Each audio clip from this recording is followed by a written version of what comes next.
Hi, today I'm gonna summarize The Great Gatsby. The Great Gatsby is about Nick Carraway, a youngster from Minnesota, moves to New York in the late spring of 1922 to find out about the bond business. He leases a house in the West Egg region of Long Island, a well-off, however, unfashionable region populated by the new rich, a gathering who have made their fortunes, also as of late to have set up social associations, and who are inclined to flashy presentations of abundance.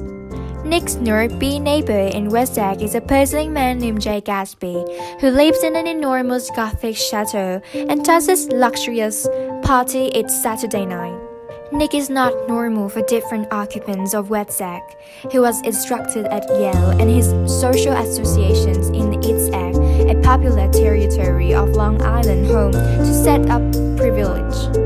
Nick drives out to East Egg one night for supper his cousin, Daisy Buchanan, and her significant other, Tom, a recent cohort of Nick's at Yale. Daisy and Tom acquaint Nick with Jordan Baker, a delightful, negative young lady with whom Nick starts a sentimental relationship. Nick unfortunately learns somewhat about Daisy and Tom's marriage. Jordan reveals to him that Tom has a darling, Myrtle Wilson, who lives in the Valley of Remains, a dim mechanical unloading ground between West Egg and the New York City. Not long after this disclosure, Nick goes to the New York City with Tom and Myrtle at a profane, affected gathering in the condo that Tom saves for the issue. Myrtle starts to insult Tom about Daisy, and Tom reacts by breaking her nose. As the mid-year advances, Nick at last collects a solicitation to one of Gatsby's amazing party.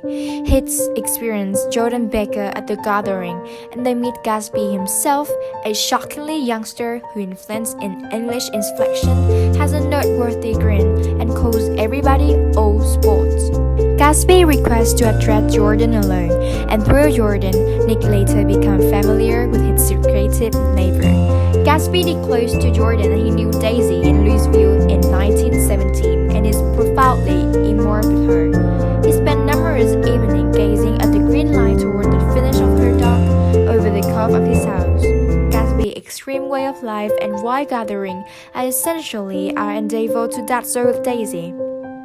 Gatsby now needs Nick to organize a gathering among himself and Daisy. However, he is worried about the possibility that Daisy will want to see him on off chance that she realizes that he actually adores her. Nick welcomes Daisy to have a tea at his home without disclosing to her that Gatsby will likewise be there. On the first abnormal meetup, Gatsby and Daisy recover their association. Their affection revived, they start an issue. Before long, Tom becomes progressively dubious of his significant other relationship with Gatsby. At a lunch get-together at Buchanan's home, Gatsby gazes at Daisy with such undisguised energy that Tom acknowledges Gatsby is abnormal with her. Despite the fact that Tom is himself engaged with an extramarital issue, he is profoundly insulted by the idea that his significant other could be faithless to him. He powers the gathering to crash into New York City, where he faces Gatsby in a suite at Plaza Hotel.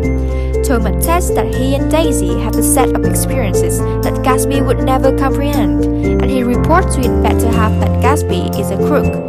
His fortunes come from smuggling liquor and other criminal operations. Daisy understands that her loyalty is to Tom, and Tom scornfully sends her back to East Egg with Gatsby, endeavoring to demonstrate that Gatsby can hurt him. The following day, Tom reveals to Myrtle better half, George, that Gatsby was the driver of the vehicle. George, who has jumped to the end that the driver of the vehicle that executed Myrtle will likely not be her darling, discovers Gatsby in the pool at his chateau and shoots him dead. He at that point literally shoots himself. Nick organizes a little funeral for Gatsby, cuts off his association with Jordan, and moves back to Midwest to get away from the sickening he feels for individuals encompassing Gatsby's life and for the vacancy and good run of life among the well-off on the East Coast. Nick mirrors that similarity as Gatsby's fantasy of Daisy, adorated by cash and untrustworthiness. The American longing for satisfaction and independence had broken down into simple quest of abundance. In spite of the fact that Gatsby's capacity to change his fantasies into the truth is the thing that makes him incredible. Nick Meadows had a period of dreaming, both Gatsby fantasy and the American dream if finished. Thank you for listening to this audio. I hope you have a good night.